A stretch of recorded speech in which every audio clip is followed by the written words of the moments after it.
En el año 1963, en la pequeña localidad de Derinkuyu, situada en la árida región de Capadocia, en el centro de Turquía, un habitante local se encontraba haciendo reformas en el sótano de su vivienda habitual. Cansado de tropezar contra una pared de piedra que parecía innecesaria, tomó un mazo y derribó el muro de arcilla. Para su absoluta estupefacción, detrás de la pared no encontró una cueva natural ni un simple hoyo de cimentación. Ante sus ojos se abría un pasadizo oscuro, tallado a mano con una precisión milimétrica, que se adentraba en las profundidades de la tierra. Aquel hombre acababa de tropezar de forma completamente accidental con la entrada secreta a Derinkuyu, la metrópoli subterránea más fascinante, colosal y enigmática de la antigüedad. A medida que los arqueólogos y espeleólogos comenzaron a explorar el laberinto subterráneo, la magnitud del hallazgo superó cualquier expectativa previa. Derinkuyu no era un simple refugio temporal o una red de bodegas. Se trataba de una gigantesca ciudad vertical construida hacia abajo, que descendía hasta 18 niveles por debajo de la superficie, alcanzando una profundidad superior a los 85 metros. Los estudios revelaron que esta obra monumental de ingeniería antigua tenía capacidad para albergar de manera cómoda y continua a más de 20.000 personas, junto con sus animales de ganado, sus reservas de alimento, sus templos, sus escuelas y sus talleres de producción. Todo ello esculpido directamente sobre el tufo volcánico, una roca formada por la acumulación de cenizas de antiguas erupciones que, al contacto con el aire y la humedad, se vuelve dura y resistente, pero que resulta lo suficientemente blanda mientras está bajo tierra para ser trabajada con herramientas artesanales. Lo más inquietante de Derinkuyu es que, observada desde la superficie, no existía la menor pista de su presencia. No había torres, ni murallas, ni grandes columnas de humo. Quien caminara sobre la pampa turca hace 1500 años, no habría visto nada más que una llanura desértica. Y sin embargo, justo bajo sus pies, latía una metrópoli completa en pleno funcionamiento. Este descubrimiento planteó de inmediato preguntas inevitables que han fascinado a los historiadores durante más de medio siglo. ¿Quiénes fueron los ingenieros de genio capaces de diseñar un sistema de ventilación y agua subterráneo tan perfecto? ¿Qué amenaza tan terrible y despiadada obligó a una población entera de 20.000 almas a abandonar la luz del sol y adaptarse a vivir durante meses en las sombras de la tierra? ¿Y cómo lograron organizar la vida comunitaria en un espacio sin luz natural? En este viaje a las profundidades de la Tierra, analizaremos la arquitectura imposible de Derinkuyu, sus ingeniosos sistemas de defensa, y las apasionantes teorías sobre la civilización que levantó este templo de supervivencia subterráneo. Para entender cómo era posible la vida a 85 metros bajo tierra, primero debemos examinar la genialidad de su diseño arquitectónico y de ingeniería ambiental. Uno de los mayores desafíos al construir un espacio subterráneo de tales dimensiones es garantizar el suministro de aire fresco. En Derinkuyu la sofocación habría sido inmediata sin un sistema de flujo continuo. Para resolverlo, los constructores diseñaron más de 15.000 pozos y conductos de ventilación verticales que conectaban los niveles más profundos directamente con la atmósfera exterior. El pozo central de ventilación principal, de unos 55 metros de profundidad, no solo canalizaba el aire hacia los túneles secundarios mediante un efecto chimenea natural que mantenía el aire limpio y fresco a una temperatura constante de 13 grados centígrados durante todo el año, sino que también funcionaba como un pozo de agua potable. Los ingenieros de la época demostraron una astucia extraordinaria en la gestión del agua.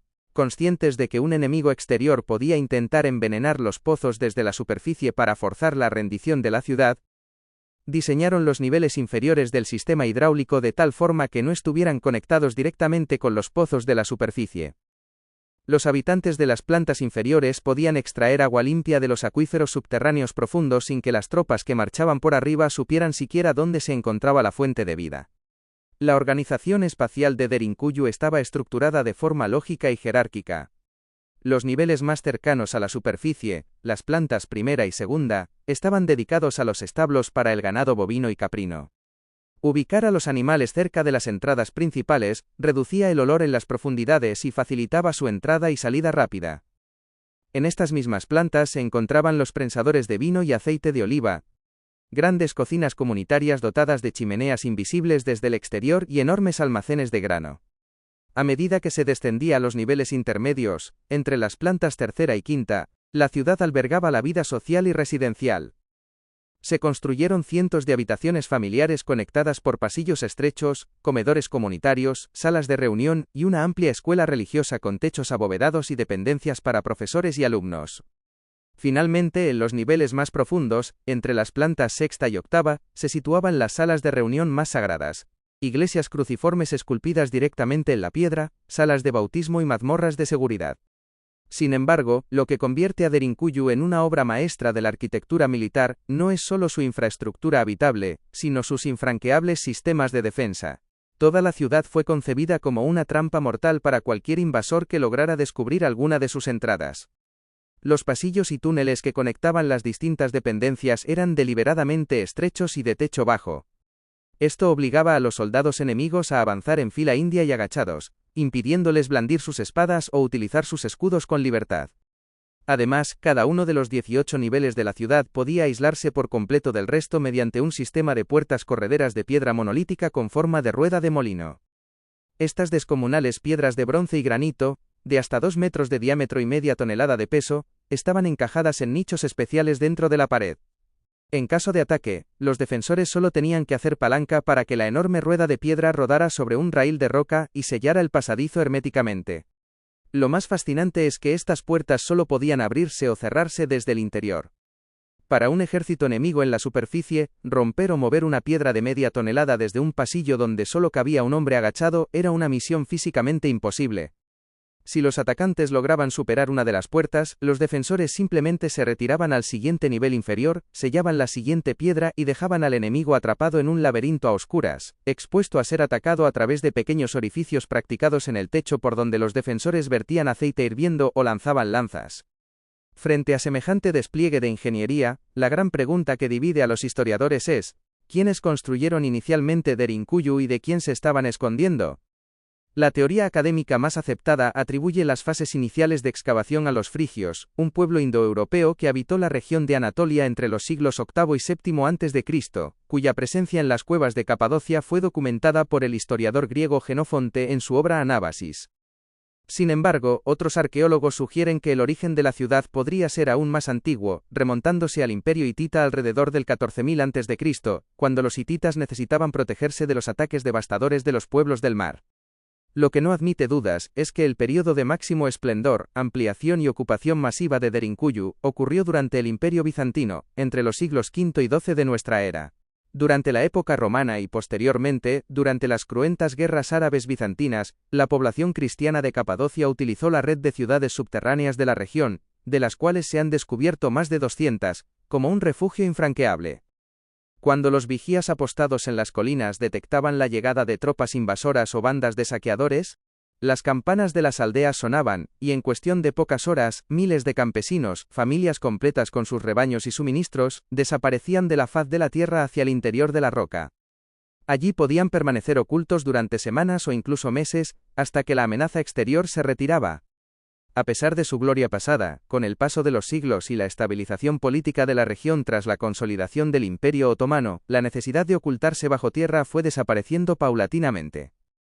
La población comenzó a vivir permanentemente en la superficie, y el conocimiento de los niveles más profundos de Derinkuyu se fue desvaneciendo en la memoria colectiva, convirtiéndose en una simple leyenda local hasta su redescubrimiento casual en 1963. Hoy en día, solo se ha abierto al público un 10% de la superficie total excavada de Derinkuyu. Decenas de kilómetros de túneles permanecen sepultados bajo el polvo de los siglos, esperando que los equipos arqueológicos continúen explorando las entrañas de una ciudad que desafía todo lo que creíamos saber sobre el mundo antiguo. Y con el eco de nuestros pasos resonando en los pasillos de esta fortaleza de piedra subterránea, llegamos al término de nuestro trayecto de hoy. Pero la fascinante historia de Derinkuyu nos invita a hacer una pausa y a reflexionar profundamente sobre la naturaleza de nuestra propia especie, sobre la fragilidad de la vida humana, y sobre los límites extremos a los que estamos dispuestos a llegar con tal de garantizar nuestra supervivencia. Pensar que hace miles de años, sin luz eléctrica, sin maquinaria pesada, sin herramientas de diamante y sin ordenadores para calcular la resistencia de los materiales, una comunidad de miles de personas fue capaz de tallar una metrópoli completa en las entrañas de la Tierra, nos obliga a contemplar a nuestros antepasados con una devoción y un respeto renovados. Aquellos hombres y mujeres no solo demostraron un dominio técnico formidable sobre la geología y la arquitectura, demostraron una resiliencia psicológica abrumadora.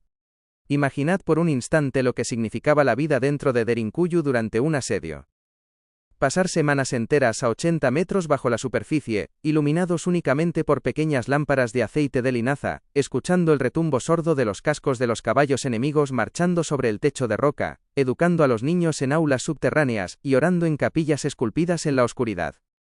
Nos demuestra que el deseo de proteger a la familia, de preservar la fe y de mantener viva la cultura es una fuerza invencible que no conoce barreras físicas ni geológicas. Derinkuyu es también una lección humillante sobre los secretos que aún conserva nuestro planeta.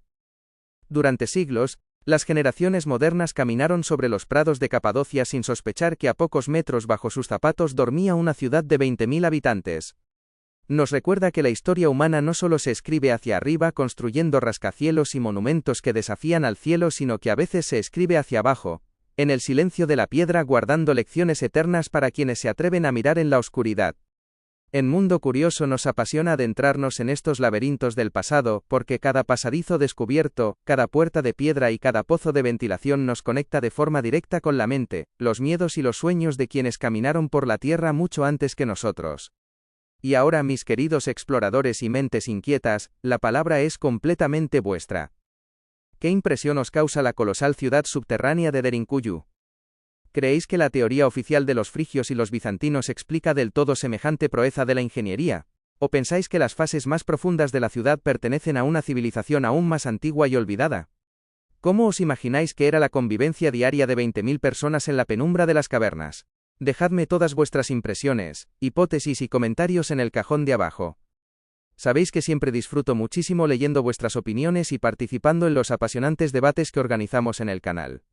Aprovechad este momento para proponer el tema que queréis que abordemos en nuestros próximos programas. ¿Queréis que viajemos a los misteriosos dólmenes de Menga en España? ¿Preferís que exploremos las legendarias ruinas de Nan Madol en el Pacífico, o que nos adentremos en las catacumbas secretas de Roma? Vuestras sugerencias son las que marcan la hoja de ruta de este proyecto. Si habéis disfrutado de este viaje fascinante a las profundidades del desierto de Anatolia, os pido que dejéis un buen me gusta en el vídeo. Es un pequeño detalle que no os cuesta nada, pero que a nosotros nos ayuda de forma enorme para que el algoritmo siga recomendando nuestro trabajo a más apasionados del conocimiento. Y si todavía no formáis parte de esta gran familia de Mundo Curioso, os invito a hacer clic en el botón de suscribiros y activar la campanita de notificaciones para no perderos ningún episodio. No dudéis en compartir este vídeo con vuestros amigos, familiares o con cualquier persona a la que le entusiasme la historia, la arquitectura y los grandes misterios de la humanidad. Seguro que les encantará descubrir la ciudad que vivió bajo tierra. Muchísimas gracias de todo corazón por regalarme vuestro tiempo, por vuestro apoyo constante y por mantener siempre encendida esa llama inagotable de la curiosidad que nos impulsa a seguir explorando los grandes enigmas del mundo. Cuidaos mucho, no dejéis nunca de haceros preguntas. Y nos vemos en el próximo episodio de Mundo Curioso. Hasta la próxima.